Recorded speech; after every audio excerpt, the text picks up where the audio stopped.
listening now to Amplified Impact for multi-passionate women committed to making a bigger difference in the world. And what does that even mean? Where you work on yourself and the person that you're becoming, so that everything that you go through, everything that you experience is so much bigger than you. Of course, if you're listening in and you can comment below on Facebook or Instagram, be sure to say hi. If you know there's someone in your world that needs to hear this message today, it brings goosebumps or tears. It activates something inside of you, allowing us to make a bigger ripple in the world by saving, sharing, boosting us in the algorithm. We love you so much for supporting this community. It means the world to me, and it allows me to keep showing up and giving to those that really need this message today. If you're listening on the podcast, thank you for tuning in where you have me in your ears. You're driving down the road, you're going for a jog, wherever you can plug in. Podcasts are great. And if you love this podcast and haven't already given us a review on Apple iTunes, we would thank you so much. So let's dive in. Something that I'm really processing right now as we're in the midst of launching my yearly workshop. Sometimes I run it twice a year because it's so important to do this work. It's a triggering topic: wealth and ease. What does it mean to be wealthy and to make money in an easeful way? We've been conditioned by society, perhaps by family members and past generations, that making money is hard work or money doesn't grow on trees. And every single time I launch a program, whether it's Amplified Impact, my business mentorship for women wanting to take their gifts and their skills and turn it into an online business, or my mastermind, which really focuses on the inner work, the soul journey, or the money program, the Live Your Yoga program, the self-love program, it doesn't matter what I'm launching, I always get initiated. It's like, oh, why did I do that to myself? And I love doing this to myself because it's where we walk together doing this work as spiritual beings connected to being an example for other people in our lives. And what I mean by this initiation is Wealth and Ease is the program to become financially free. Years ago, when I was in lockdown in India, 7 months, stuck with myself. Thank you for being stuck with myself. I was locked down in India in an ashram where I was studying, what does it mean to be financially free? How can I make my money work for me, is what I learned. And I was studying with Tony Robbins and other mentors on YouTube, reading books. And what is it that you do with money once your business starts to make money? Or when you're working and you're in your career, how to take your monthly wages and turn a little bit of that money into more money. And healing money, the desire for money, the mindset around money. When you want to be wealthy, you become wealthy. When you avoid wealth, it's not going to come to you, because it's like this, like if you don't want it, you push it away. If you desire it, you pull it in. But we have to look at the thoughts and the beliefs in the energy around money, right? Money's literally a piece of paper. Debt is non-existent. Why do we want money or not want money? Why do we love debt or hate debt? It has nothing to do with what debt is or money is. It's the beliefs that we have. And so we get to look at these beliefs. And now, as I'm in the launch of the Wealth and Ease program, here I am being initiated. I found out that a couple of years ago, I hired a lawyer to help me get my residency here in Costa Rica for having my child here. And they fled the country. They stopped working on my case and they didn't even notify me. Like, I didn't even know. My friend literally had to tell me, like, guess what happened? They're not working on our case anymore. I just got back from immigration today. Okay, that's like $3,000. I had to just be like, okay. So I was like, okay, stay calm. What can I do? Go find out. Go to the immigration office and find out. And instead of getting worried and thinking about like starting over and the money that I had to invest, I was just like, if I have to start over, I will. So I did my best to stay connected and be neutral to the situation, so neutral to the situation, not thinking about losing the money, not thinking about being scammed, not thinking about being ripped off. And then the next thing that followed was I got sick. 4 days ago now, I started to feel this gut-wrenching feeling at the base of my stomach. I was like, what's going on? What's happening? And then that afternoon, this might be too much information for you, but I lost my lunch and I had a child that needed my attention still. And I don't know if you follow me on Facebook or Instagram, but being a mom and being sick, it's like, oh, can I just like not be a mom for today while I'm sick? And so I was letting Amani, he loves phones, he loves wallets, he loves cords. I was letting him bang my battery to my computer on the ground, not thinking anything of it because I was dying of a sickness. And I spent the next 2 days with body aches. I could barely stand up, let alone pick up my 20-pound child. Oh, it was so challenging. And so I'm feeling all these emotions. And in that time, I'm like, oh, I forgot how wealthy being healthy is. Like, what's the point of having tons of money and an abundance of money to give away, to invest, to take care of your family if you're sick? It means nothing. Having money and being wealthy is what healthy is. Healthy, you have to be healthy.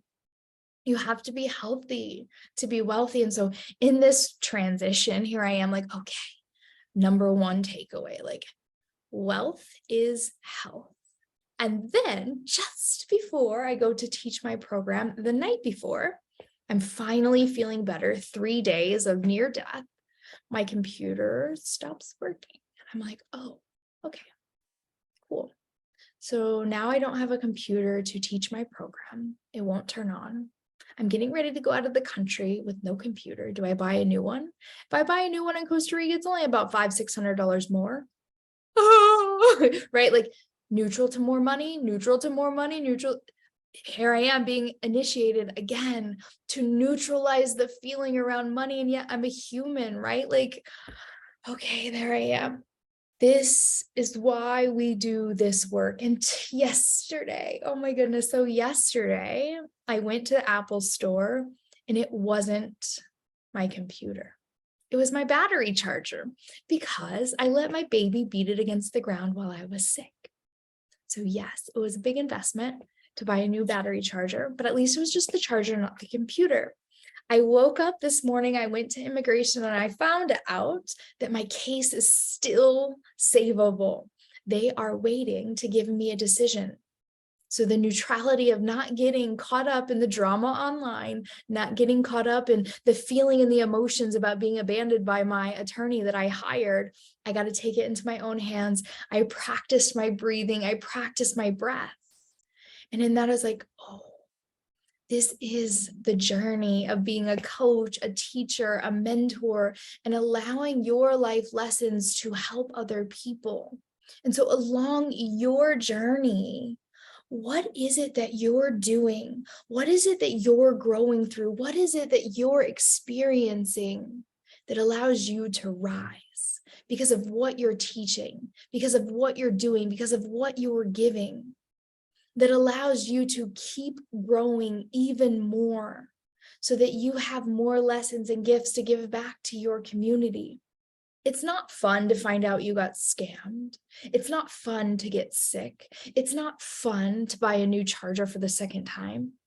No, but these lessons are like, oh yes, you still have work to do. There's a whole nother layer of the onion to be peeled back. I remember years ago thinking, when is this going to be over? Like, when is the inner work going to be done? I already healed that. I already did so much. I had a therapist. I did yoga. I did ayahuasca. I did all these different healing modalities. We're not done yet. And the truth is like, you're never done. It's always deeper. And that's what's so amazing about being a human, is like the inner journey of like being able to watch and witness yourself as a businesswoman, as an entrepreneur, as a mother, as a leader, who you're becoming and evolving into, to watch and witness your mind and what happens when life circumstances come up. They're always going to come up. And when you can come back to your why, your desire for impact, that everything that you go through and everything that you grow through and everything that you experience has even more meaning when you get to take your community on a journey with you. Like, let's grow together is the email I send to anyone I start working with in a group program, one-on-one session. It's like, let's grow. Let's do the work. And I'm currently right now in a program that we're healing ancestral lineage. And something that my mentor brought up was like, did your grandmother do this work? Did your mother do this work? And it's like, no. How deep is the work that we're doing, that you're doing right now? Maybe you were born into a family that's connected to the spirit, the soul, and who they evolved into. Or maybe now you're starting that lineage, the first one. And that's a lot to take on. But isn't it so exciting? Like, I look at this little bubble of joy that's my son, and I'm like, you get to watch me wake up every morning and do Kundalini and work on my energy body. You get to watch the way I eat, the way I coach, and the way I mentor. You get to watch me be a mom, and you also get to watch me get angry and sad and sick. You get to see the duality of mom and dad having the best love ever and also arguments. You get to see how I grow as a human. What a great example to be. But then it's not just for him, right? It's like for all of you here that are listening. And when you can take that into your own work in your own life, you're making an even bigger difference by the way in which you lead yourself, the way in which you lead your life. I always teach, like, create programs and offerings right now about what it is that you're going through, what it is that you're learning. Create content telling stories and how it ties back to your soulmate dream clients, so that you stay connected to the spiritual channel that rises you up, that connects you to source, to God, to universe, where your heart is the compass. And the more that you can slow down, just even right now, if you're not driving or jogging, like, can you slow down and feel your body, the energy? Just like, can you feel tingling? Can you feel fluidity? What can you feel when you just be here?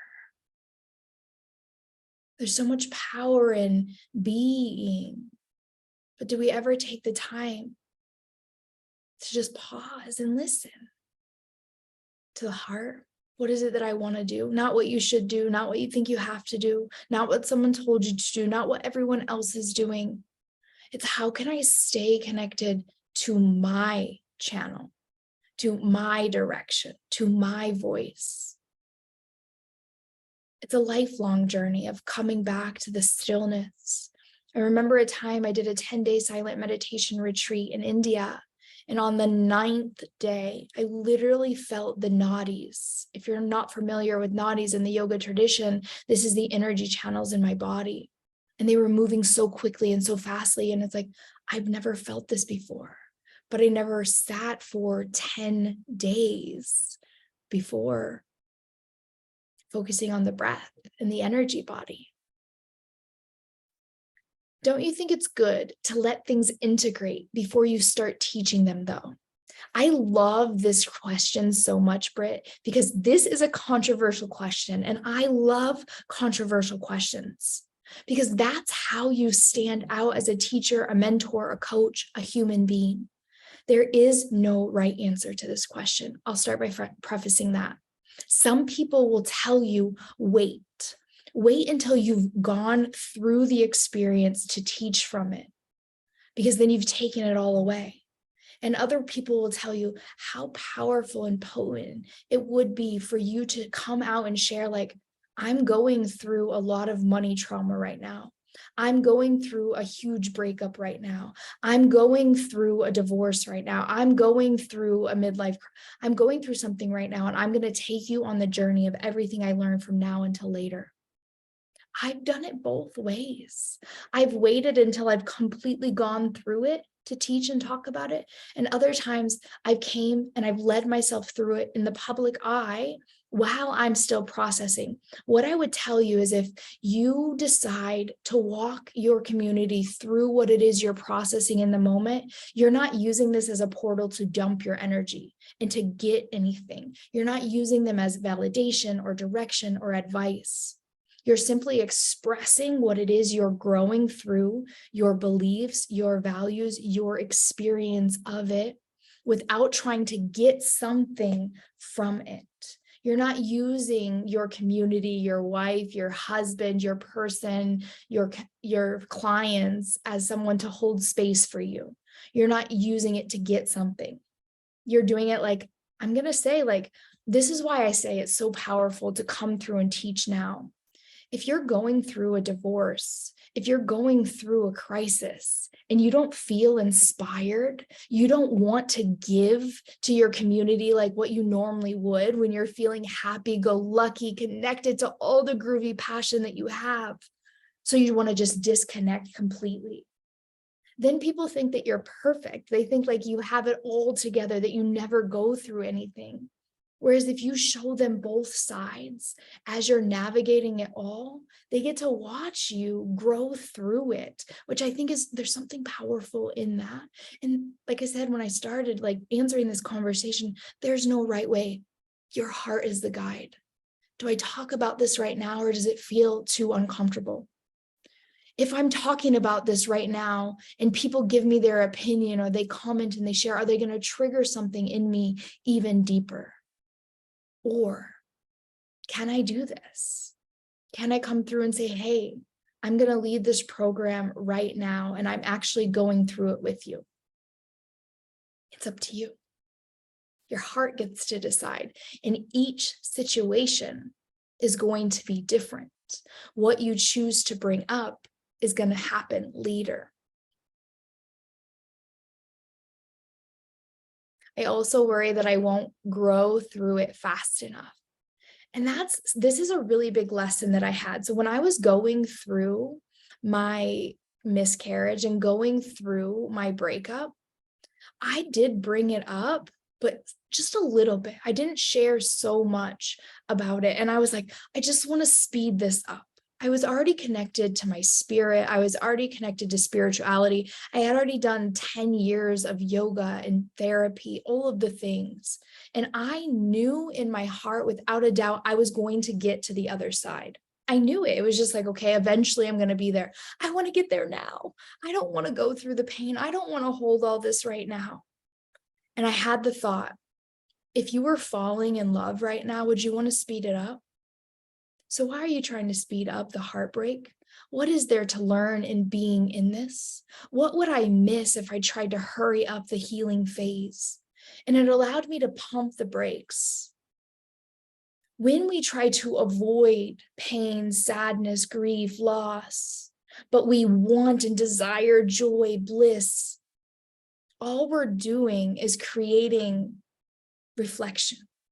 When in life we have to hold both. The loss of the person I thought I was going to live my life with, and the loss of a baby inside of me where I thought I would never be a mother again, gave me the greatest gift of my life.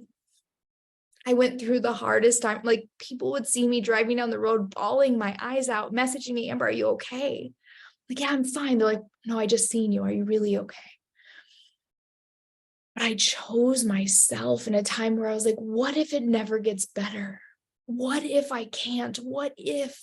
And I chose myself for the very first time in my entire life. And because of that, I gave myself love. Now I have a man that treats me exactly the way I desired him to treat me. And I have a son that's more magical than I just know in my bones now, that I'll get what I need when God, universe, source gives it to me, not when I want it. It allows me to surrender and to trust to the unique timeline, God-given, source-given timeline, that when I become ready, when I become an energetic match, that I'll have it. I couldn't have been the mother I am now back then. When I left, I traveled the world. I went to 7 different countries. I quit doing massage. Universe said, go all in onto yoga. I created a multi-6-figure business over the last several years because I left him, because I listened to my heart, because now I have so much to give my family. And so instead of trying to speed something up, trust in the timeline of it all. And if you can, what I like to say is, like, go back into a time where you wanted something and it felt impossible. It felt like it wasn't going to come. And then it did. And you're like, wow, this couldn't have happened at a better time than right now. Or think of something that you wanted in your life, and when it finally came or didn't come, you're like, I'm so glad that this didn't come. I'm so glad this isn't here, because I don't want that now. Thank you for knowing better than I know. And when you don't know, you think you don't know, you know. So how can you trust your heart? And that when you need to know, it'll be clear. Your job is to pause and to listen to the heart, to listen to your heart. Let your heart be the guide.